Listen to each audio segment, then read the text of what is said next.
Anjana Deore kitchen मध्ये तुमचं स्वागत आहे. मी आज तुम्हाला मुगाची उसळ करून दाखवणार. साधी आणि सोपी, तुम्ही पण लगेच कराल इतकी सोपी आहे. तिला काही करायचं नाही, भिजत टाकायची, एक दिवस बांधून ठेवायची, मोड आले का बाहेर काढायची, धुवायची आणि असे कपड्यावर सुकून घ्यायची. त्यासाठी बघा काय लागतं. एवढा लसूण घेतला, मिरची घेतली आणि कढीपत्ता घेतला. आता फोडणी टाकताना दाखवते काय घ्यायचं. कढई गरम होते, ते 2 कळी तेल टाकायचं.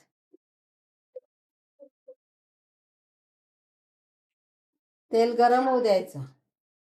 मग त्याच्यात अर्धा चमचा जिरं टाकायचं, अर्धा चमचा मोहरी टाकायची. हे थोडंसं तडतडू द्यायचं, तरच नंतर सगळं टाकायचं. घाई करायची नाही.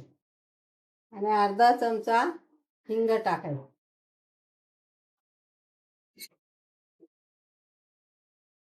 त्याच्यावर मिरची टाकायची.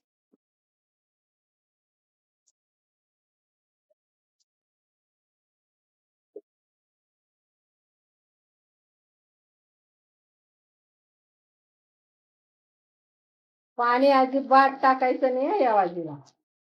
आणि हा लसूण टाका.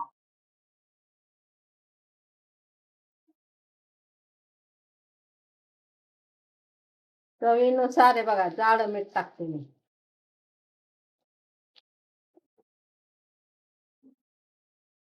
त्याच्यावर हा कढीपत्ता टाकायचा.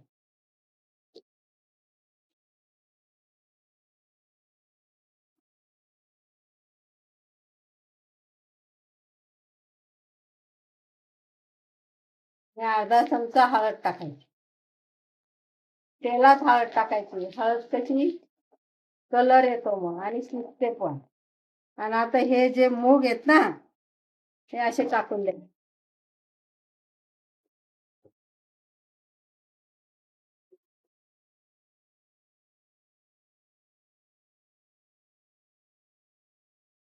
आणि अजिबात टाकायचं नाही.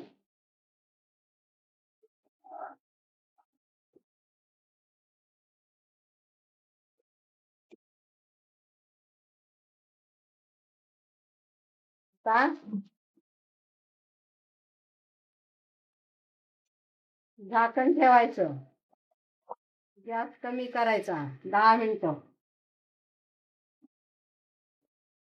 भाजी झाली तयार तर एक छोटा चमचा आंब्याची पावडर टाकायची. चव एक मस्त येते मग. आणि वरून आता कोथिंबीर टाकायची.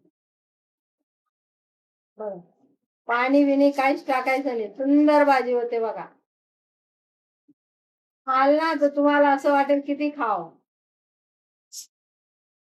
करायचा.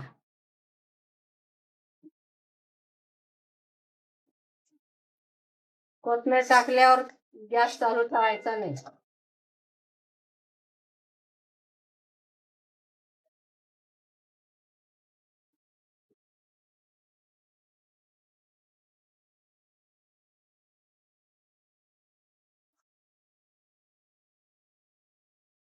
हे बघा मी कशी भाजी केली. पाणी न टाकता मुगाची उसळ बनवली.